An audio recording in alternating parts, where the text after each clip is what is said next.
Seja bem-vindo ao canal Teologia Puritana em Defesa da Fé Bíblica. Meu nome é Luciano Firmino e estamos aqui para a gravação de mais um vídeo para o canal e para a nossa página no Facebook.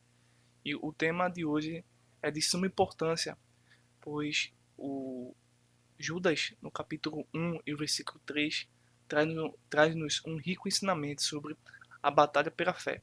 Neste vídeo, o tema será a batalha pela fé no mundo pós-moderno.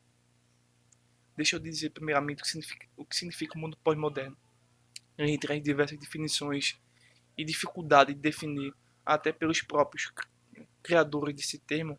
O mundo pós-moderno ou pós-modernismo é, na verdade, um mundo que rejeitou literalmente e conscientemente todas as afirmações cristãs baseadas no produto de forma racional. Ou seja, antigamente, antes do século XXI, as pessoas combatiam o cristianismo baseado em fatos, em argumentações, em, em formulações argumentativas, como se baseando na razão. Quando o cristianismo se propagou e começou a produzir materiais acadêmicos, como por exemplo arqueologia, antropologia, teologia e outras ciências, o mundo começou a rejeitar essa contra-argumentação e passou a rejeitar isso. De que forma? Utilizando os meios subjetivos, relativistas e outros argumentos que não fazem uso da razão original, tá certo? Então, o mundo pós-moderno é simplesmente um mundo no qual nada, absolutamente nada que possa vir do cristianismo bíblico possa ser assim usado como fato, tá certo? Então, é uma rejeição aos fatos, às respostas cristãs. Então, isto é uma problemática do nosso tempo. No tempo de Judas havia outras problemáticas semelhantes e também algumas que não eram semelhantes. Então, quando nós pegamos, por exemplo, a carta de Judas, capítulo 1, versículo 3, diz o seguinte. Deixa eu pegar aqui o texto. Amados, quando empregava toda a diligência em escrever-vos acerca da nossa comum salvação, foi que me senti obrigado a corresponder-me convosco, exortando-vos a batalhardes diligentemente pela fé, que uma vez por todas foi entregue aos santos. É uma carta muito especial, muito importante. É uma carta que está antes do Apocalipse. Eu particularmente vejo essa carta como uma carta apocalíptica também, mas é apocalíptica no sentido de mostrar a propagação das seitas e dos falsos mestres que já iniciavam naquele período dentro da própria igreja cristã, isso mesmo. Fora os falsos profetas que estavam fora da igreja cristã, que era, por exemplo, o gnosticismo, estava fora, né? Ele saiu do nosso meio, mas não era do nosso meio. Então estava fora. Mas o verdadeiro problema eram os que estavam ainda na igreja, que tinham aparência de piedade e que estavam aí passo a passo criando divisão, problemas teológicos que não tinham base bíblica nenhuma. Enfim, quando estudamos a carta, quando estudamos basicamente a Bíblia, encontramos diversas ideias de batalhas. Por exemplo, temos as batalhas físicas de Israel, as batalhas físicas de outras nações, a batalha no mundo espiritual do cristão e do judeu que tem sua vida com Deus. Essa é a batalha espiritual. E por fim, temos uma batalha que é pouco comentada nas igrejas, mas que foi a preocupação de Judas, a batalha pela fé, uma vez dada aos santos. Então, no capítulo 1, versículo 3, Judas é o verdadeiro exemplo de um bom apologista e também de teólogo. A carta de Judas nos ensina que devemos ter os olhos abertos para ver a infiltração na igreja por parte dos falsos mestres. No mundo de hoje, temos falsos mestres que são seguidores da teologia da libertação, da teologia da prosperidade. Judas ensina que somente a fé cristã é capaz de tornar todos os homens irmãos. E com este princípio, os falsos mestres começam a propagar as suas doutrinas de demônios. Judas, ao escrever a carta, teve uma forte necessidade para escrever sobre o tema apologética cristã. Obviamente, ele vai trabalhar outros elementos em torno da centralidade desse tema, apologética, a defesa, a batalha pela fé. Judas vai apresentar o apocalipse das seitas que devem dominar o mundo pós-moderno e até mesmo desde aquele período. Mas lembrando o seguinte, que as portas do inferno não vão prevalecer contra a igreja. Ao ver a preocupação de Judas, precisamos agir como Judas, tá certo? Que não é o Judas Iscariotes, tá?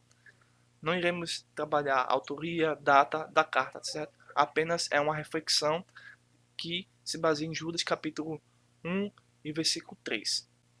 Então, o futuro da nossa igreja, tanto do passado quanto do presente, o futuro da nossa igreja e da nossa própria sociedade e da cultura não podem cair nas mãos dos falsos mestres, senão será tarde demais. Precisamos sim, exatamente, de bons pastores, bons professores que não sejam leigos, dementes da fé, e sim pessoas realmente instruídas, amadurecidas na fé, que tenham aí uma vida tanto de santificação quanto de conhecimento, porque um sem o outro não adianta. Pois bem, os falsos mestres estão por aí, exibindo seus academicismo, a sua intelectualidade, tá certo? Colocando no sarcófago a genuína fé cristã e se apresentam como verdadeiros deuses acima do bem e do mal.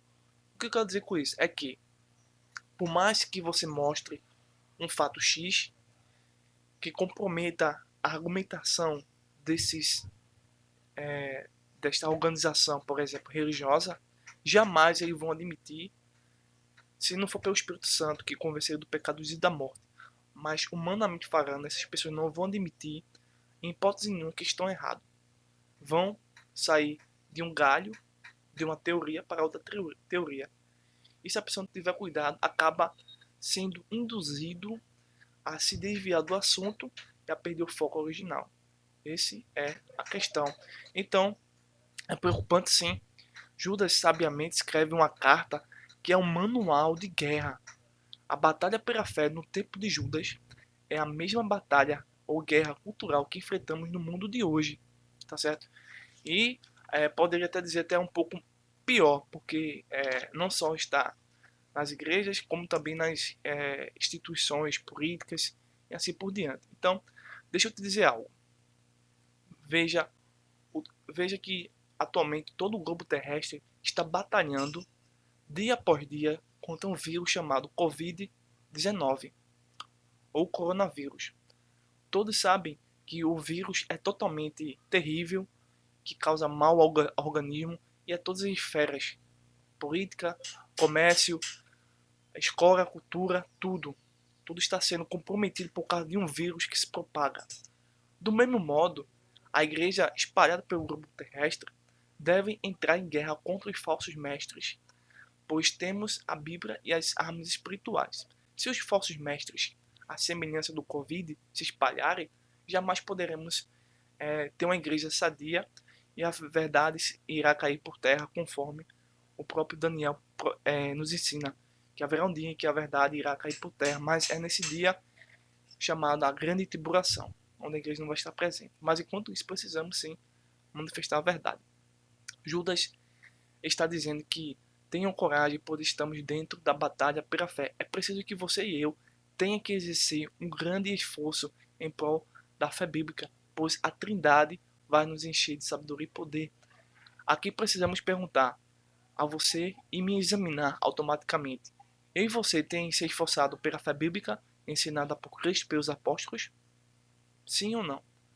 Você é um apologista? Sim ou não? Sabe como você pode ser um apologista? Vou te dar 4 exemplos.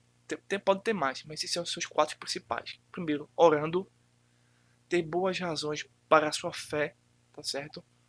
Quando vir uma coisa contra a sua fé, você confrontar, se defender. Terceiro, estudar a Bíblia e utilizar fontes corretas de informações.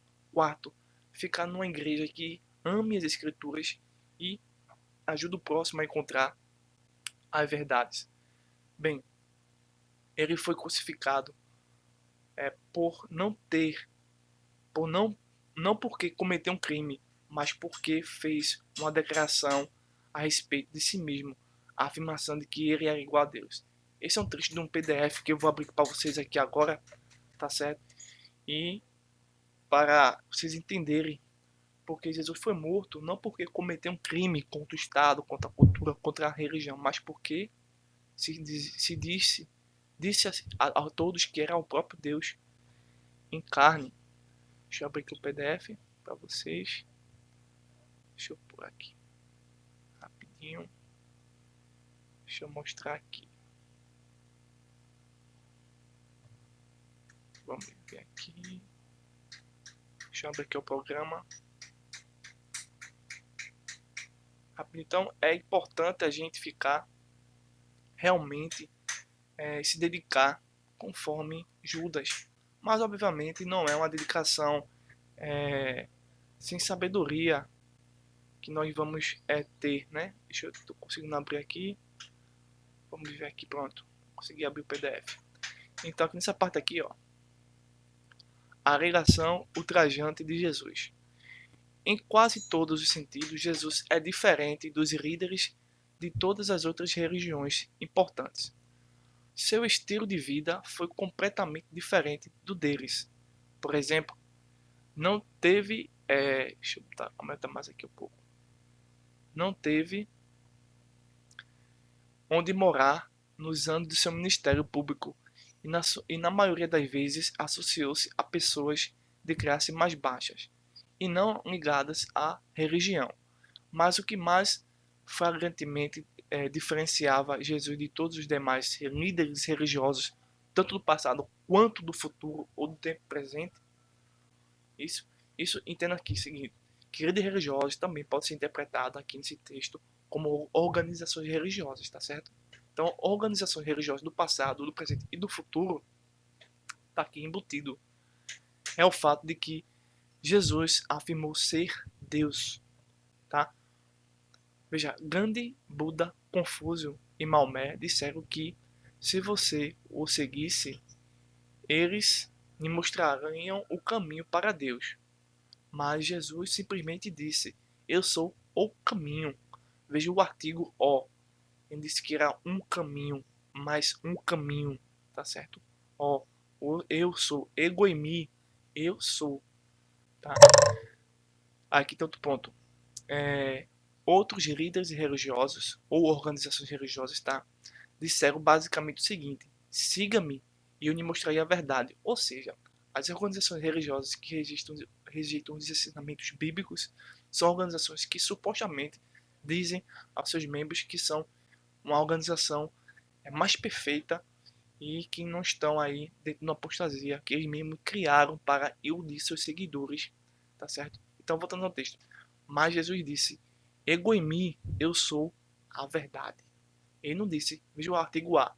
Acho que você conhece o que é um artigo, uma preposição, né? Um numeral. Veja o artigo A. A verdade. Ele não disse que sou uma verdade, tá certo? No próximo texto embaixo, eu achei relevante esse PDF aqui, essa parte desse PDF, porque é importante para o nosso aprendizado. Então, aqui embaixo. Outros líderes religiosos disseram: siga-me e eu lhe mostrarei Deus. Mas Jesus disse: eu e o Pai somos um. Quem vê a mim, vê o Pai. Então, não adianta uma organização religiosa, um líder religioso, querer interpretar essa simples questão. Eu e o Pai somos um. Quem vê a mim, vê o Pai. Não existe como o que interpretar. Pelo contrário, é uma afirmação do Messias, do Cristo. Eu e o Pai somos um.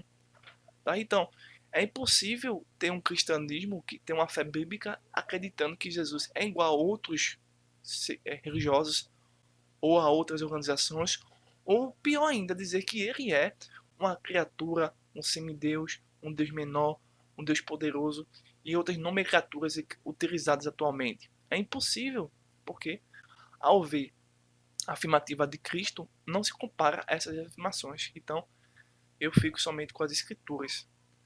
Aqui no finalzinho, deixa eu levantar aqui. Uma vez ou outra, ao encontra alguém que diz: bem, não acho que Jesus afirmou ser Deus. Seus discípulos é que alegaram que ele era Deus. Isso simplesmente não é verdade. Jesus foi absolutamente claro a esse respeito. Aliás, foi o fato de ser declarar Deus que o levou à morte. Ele foi crucificado não porque cometeu um crime, mas porque fez uma declaração a respeito de si mesmo, a afirmação de que era igual a Deus. É justamente isso que nós estamos vendo nessas passagens. Não estamos inventando nada. É só usar a cabeça assim, ó. Poxa, Jesus disse isso. As outras religiões dizem isso. No que eu estou acreditando? Nas organizações religiosas ou no que Jesus disse? Muitos estão acreditando nas organizações religiosas, estão modificando as afirmações de Jesus. Então, para concluir, me deixe dizer apenas mais uma coisa. Mais uma coisa. Deixa eu voltar aqui para a parte inicial. Então, ou seja, todos os falsos mestres, em todo tempo, sempre vão negar a cristologia, que ensina que Jesus é Deus e homem ao mesmo tempo, 100% Deus e 100% homem. E se qualquer coisa que negue as duas naturezas da segunda pessoa da Trindade faz com que tudo que foi registrado seja apenas um produto cultural de um conjunto de ilusões mitológicas fundidas em emblemas romanos e gregos, ou um grande livro que é a fonte para teorias de conspirações religiosas que se pode retirar um monte de besteiras. Entendeu? Admitir que Jesus não é Deus e ao mesmo tempo é admitir que não existe Deus, verdade, redentor, salvação e inferno. É muito sério isso. Por fim, nessa última questão, eu gostaria de citar algumas coisas. Entre os muitos argumentos que poderíamos citar que refuta qualquer religião que diga que Cristo é uma criatura e que não existe distinção entre as três pessoas da Trindade, vou citar apenas três provas bíblicas sem interpretação humana, apenas o texto com texto. O primeiro texto é, na verdade, um conjunto de textos. A Bíblia registra três atributos que competem somente à divindade, ao Deus Pai, certo? Que comprova a divindade do Deus Filho. Tá? Jamais o Filho está associado a uma criatura ou a um semideus, e sim a divindade. Pois bem, a primeira comprovação de que Jesus é Deus, mas que tem a sua distinção em relação ao Pai, é Atos capítulo 7, versículo 59, capítulo 9, versículos 10 ao 14, 1 Coríntios capítulo 1, versículo 2, 2 Coríntios capítulo 12, versículo 7 ao versículo 8. Essa é a primeira comprovação. Cristo recebe orações. Somente Deus recebe orações. Então, quem recebe oração é Deus. E Jesus recebeu oração. A conclusão é 2. Cristo recebe adoração. Mas só quem pode receber adoração é Deus. Mas Cristo recebe. Do mesmo modo que Deus recebeu oração, Cristo também recebe. Mateus capítulo 4, versículo 10. Atos capítulo 10, versículo 25 ao versículo 26. Atos capítulo 14, versículo 11 ao versículo 15. Apocalipse capítulo 22, versículo 8 ao versículo 9. Mateus capítulo 8, versículo 2. Capítulo 9, versículo 18. Capítulo 14, versículo 33. Lucas capítulo 17, versículo 15 ao versículo 16. Hebreus 1, versículo 6. Apocalipse capítulo 5, versículo 11 ao versículo 13. Por fim, Cristo perdoa pecados, mas somente Deus Pai poderia perdoar pecados. Como é que Cristo perdoa pecado? Uma criatura não pode perdoar pecado, mas um líder religioso não pode perdoar pecado, a não ser que seja Deus, na sua natureza. Então, Cristo perdoa pecados. Mateus capítulo 9, versículo 6 ao 8, Lucas capítulo 7, versículo 47 ao 48, e João capítulo 8, versículos 10 ao versículo de número 11. Então, é isso, meus amigos e seguidores do canal. Cristo, conforme aqui nós vimos, não cometeu nenhum crime, mas porque fez uma declaração de si mesmo, e essa afirmação foi de que ele era igual a Deus, levou a ser crucificado, tá certo? Então, de fato, a Trindade existe, de fato, precisamos ser como Judas, batalhar pela verdade, pela explicação do texto original, e não deixar que os falsos mestres coloquem no sarcófago, né? Sarcófago é um objeto que significa comedor de carne. Então, os falsos mestres colocam as verdades das escrituras dentro do sarcófago para serem destruídas com o tempo, que não venhamos cair nesse sarcófago dos falsos mestres. E que você não é inscrito nesse canal, se inscreva, compartilhe este vídeo, tá certo? Deixe um like, uma sugestão se você gostou ou não gostou, tá certo? É importante pelo menos ser transparente ou sincero e não ser uma pessoa mentirosa, enganosa em seus comentários. Então, que você possa aí ser abençoado e muito obrigado desde já por sua atenção e até o próximo vídeo, se assim Deus Pai, Deus Filho e Deus Espírito Santo nos permitir, estaremos aqui juntamente com a palavra de Deus para pregar o santo evangelho da cruz de Cristo, mesmo que o mundo não acredite. Nós ensinamos apenas o santo evangelho.